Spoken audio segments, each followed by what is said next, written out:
Okay, Garnet here, moving along.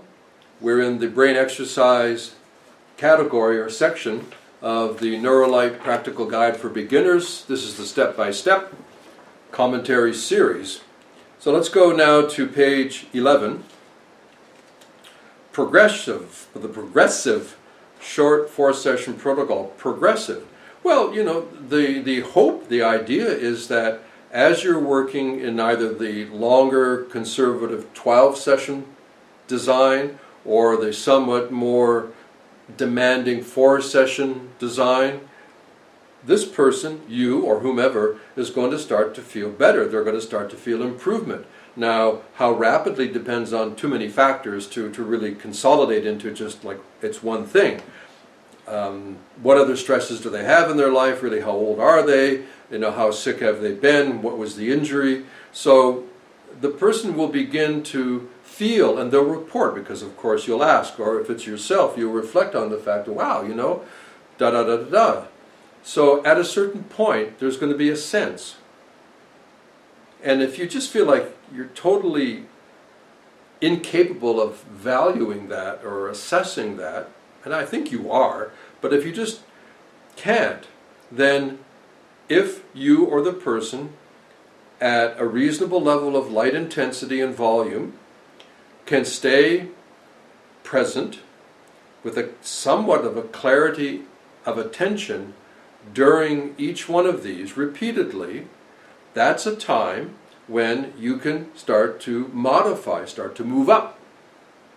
So if you were going to a yoga center, it's like, hey, I'm going to move from the beginner's yoga to the intermediate yoga classes, where the asanas are a bit more demanding, but I can do them now. I couldn't in the beginning. It was like, no way, are you kidding me?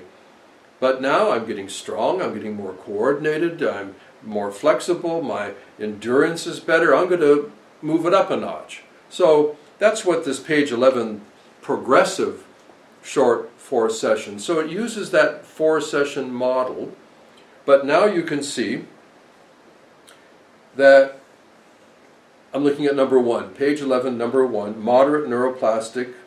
So before they're at a very low level, now they're at a moderate level of vitality.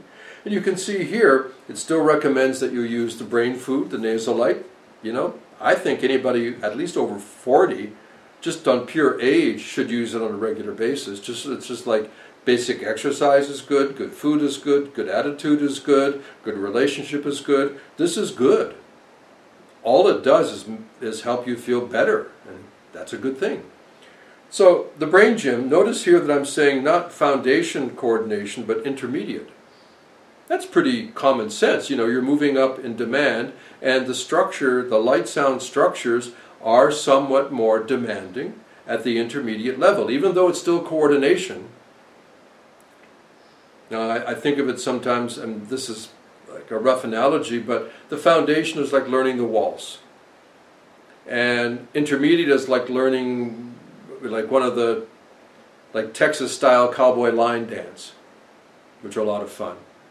And number 3, the advanced might be like, you know, real tango, which takes a lot of attention and control, and, you know, it's quite advanced, I would say, roughly as an example. So here we're moving up progressively because the person has shown, you have shown an experience, or the person has demonstrated that either the 12-session protocol is giving good results, or even the shorter 4-session protocol they've been able to adapt to, they're getting results, and now you want to increase the demand of the brain exercises so that they can have a higher level of capacity.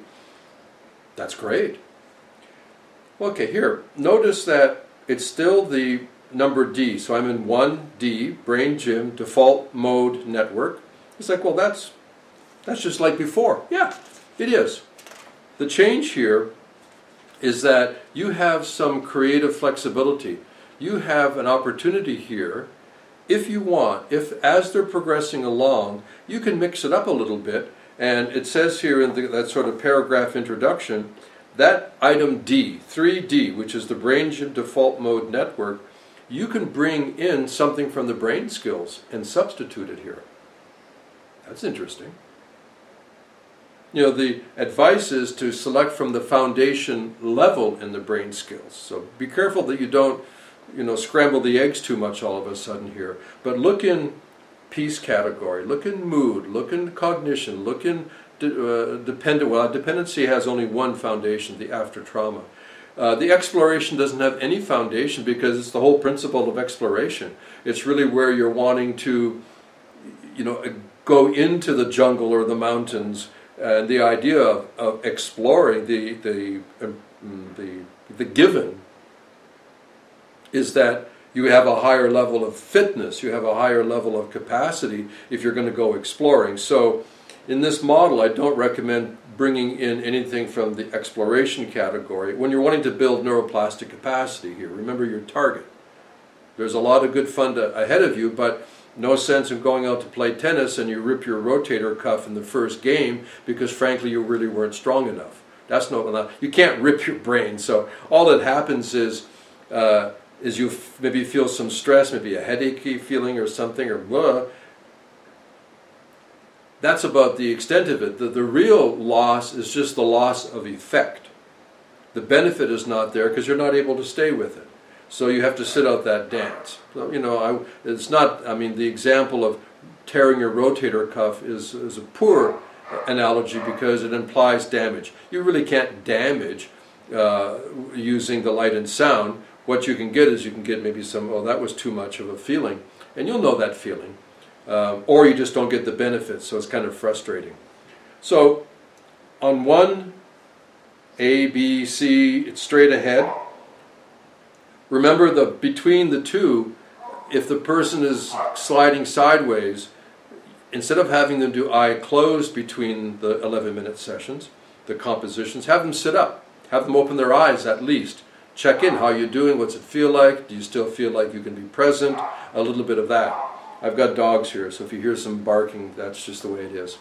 The D is interesting because you can just follow this straight ahead because you're moving up in the level of the exercises, or you can bring in brain skills according to what fits towards a goal that you know that they have. Maybe they're working with emotional irritability, or maybe they're working with memory loss, or maybe they're working with creativity, or like writer's block, or something like that. This is a time when you can begin to slip in some of the vectoring that comes once your neuroplastic capacity is adequate. Once the vitality, the fitness starts to climb enough, then you can go out on the tennis court and lob it back and forth and try a few serves. It's like, well, that was a lot of fun. It really wasn't a full game, but it's much better than just being in the gym. So if a person is showing progress in either the 12-session or the shorter 4-session protocols, their neuroplastic capacity, the brain fitness, brain vitality is increasing, and there's evidence of that, then you can go into this progressive short session and follow the same concept. Do it every day in a row if you can, or skip a day. You can give a weekend off. It's really kind of just like common exercise in that sense. You can have fun at this point. Even if a person comes to you and they want to do the brain shaping, but the fact is that they're not 100% sure they're up to it yet, or they've tried things that's like, this stuff doesn't work. And you notice that their vitality is moderate. It's not really adequate. It's moderate. It's kind of, you can do this for a while. Do this as a way of integrating capacity improvement into what will become brain shaping. So this page 11, the progressive short 4-session protocol, can be done straight off the paper, straight off the books like this. And what you do is you're increasing the level of demand in the exercises, but using the same brain networks. Or you can modify with the brain skills. If you have a close look, what you'll notice is one of the dynamics that's slipped in here is that it includes the limbic network where the other ones didn't. So that's a way, if you're going straight off the paper and you don't want to pull in from the brain skills foundation level compositions, spice up the soup a little bit. If you stay with the on-paper protocol, you're going to be creating some new demands because now you're bringing in the limbic network as well. I call them the big three: default mode, cognitive control, and the limbic networks. So I hope this is clear enough. You've got the paper, you've got ink on it, and do just what it says. Work with your light intensity. Work with whether it's every day or whether you skip a day. You know, if you get, I think the minimum is twice a week to be realistic. And as ever, reasonable levels of activity, conscious, deepening relaxation, decrease the stress, adequate sleep. If these are there with these protocols, I can't say it's guaranteed because there's no absolute certainties in life, but in all probability, this person is going to just be feeling better and better and better. They're going to be liking it a lot. You will like it a lot. You will feel better and improved. And a lot of good things that you thought you had to work with specifically, they come back automatically. You say, wow, my memory is better. My concentration is better. My mood is better. I'm less irritable or I'm less sad. It's like, wow. Well, that just goes to show you. Okay. Thanks.